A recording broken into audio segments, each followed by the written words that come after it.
She put a gun to my head and told me to be afraid. I want to be clear. I understood the request, couldn't find it in me to comply. See, where I come from, fear. Scene 1. The capture. Chief Petty Officer Marcus Tane had been in worse situations than this.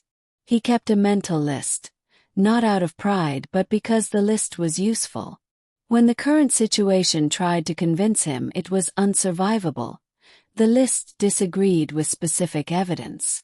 Fallujah 2019.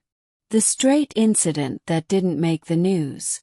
3 years ago, the underground facility in circumstances he still wasn't cleared to discuss.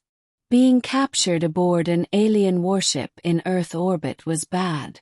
He was not going to pretend it wasn't bad. His team was gone, not dead, he told himself, scattered, which was different, and he was zip-tied to a structural column in what appeared to be the main command corridor of a Vel'Keth destroyer, with a planet he had spent 37 years on visible through the viewport like a taunt. But he had been in worse situations. He was working on the zip ties when she arrived. Scene 2. The commander. She moved like someone who had never in her life needed to consider whether the room would make space for her, because it always did. Commander Zael of the Vel'Keth Dominion was tall, blue-skinned, and armored in black and gold that managed to look both ancient and advanced simultaneously. Her dreadlocks were threaded with gold that caught the ship's low lighting in small precise flashes. Her face was angular and composed in the way of someone who made large decisions without sentiment, and had been doing so long enough that the practice had become simply part of her face. She stopped in front of Marcus and looked at him the way a person looks at a problem they expect to solve quickly.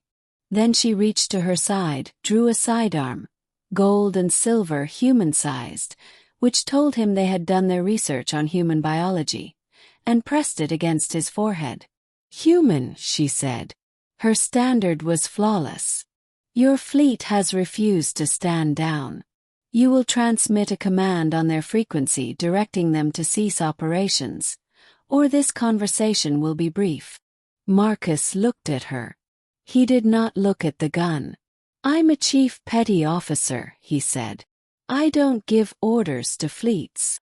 You are military. You have access codes." "I have access codes to a very specific set of things," he said. "None of which are fleet-wide frequency overrides." She studied him. "You are not afraid." "I'm working on the zip ties," he said honestly. "I'm a little distracted." Scene 3. What she did not know. What Commander Zael did not know.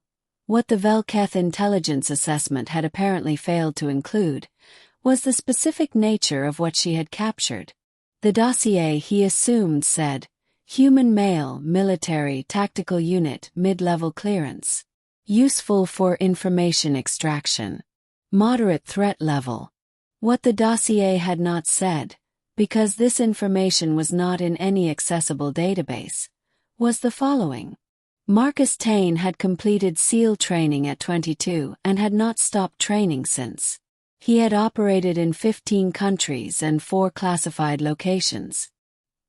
He had been captured twice before, once for 6 hours, once for 4 days, and had exited both situations under his own power. He had a pain threshold that his medical evaluators had described in their reports with a specific word, anomalous, which was the clinical way of saying that the normal relationship between pain and incapacitation did not seem to apply to him in the expected proportions. He had also, in the 18 minutes since his capture, been conducting a very quiet and very thorough assessment of the command corridor. Number of guards. 4. Positioning. Predictable, covering the door points but not the structural columns. Weapons. Carried but not immediately raised, which meant the commander felt secure. Distance from him to the nearest guard, 11 feet. Distance from him to the viewport control panel, which he had identified as a potential pressure point based on the way the junior officers had kept glancing at it, 22 feet. The zip ties were almost done. "I am going to ask you one more time," Commander Zael said, pressing the weapon slightly harder against his forehead. And I'm going to give you the same answer, Marcus said. But I want to ask you something first. She waited. Curious despite herself, he could see it. How much do you know about Navy SEALs? He said. Scene 4, the answer. The zip ties came apart at 0312. What followed was not a fight in the way that word usually implies. Two parties engaged in mutual contest. It was a sequence of decisions executed very fast by someone who had made similar decisions enough times that the gap between thinking and doing had effectively closed. First guard. 11 feet, weapon secured before he could raise it, neutralized with the efficiency of someone who has been taught 17 ways to do exactly this and practices them until they are not techniques but simply responses. Second and third guards. The corridor's geometry worked against them, and for Marcus, who had spent 18 minutes understanding that geometry and 37 years learning to use enclosed spaces. Commander Zael raised her weapon. Marcus was not where she was aiming. The fourth guard was the most capable. She had positioned him well, near the viewport control panel, and he moved fast. Marcus was faster by a margin that was not large but was sufficient, which is the only margin that matters.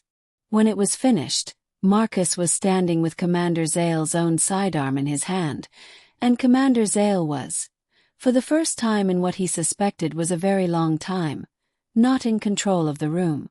She stared at him. He lowered the weapon. I'm not going to use this, he said. I want to be clear about that.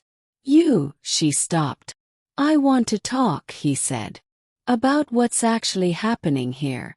Because I don't think you actually want to destroy Earth. I think you want something specific. And someone in your command structure decided that threatening the planet was the fastest way to get it. And I think that's going to go badly for everyone, including you. Scene 5. The conversation. She was quiet for longer than he expected. Then she sat down, on a structural bench along the corridor wall, in full armor, with a specific deliberateness of someone making a decision to engage rather than escalate. How do you know what I want? She said. I don't, Marcus said. That's why I want to talk. He sat down on the floor across from her, cross-legged, weapon set beside him, not in his hand. The four guards were alive and would stay that way. Earth was still visible through the viewport, blue and patient.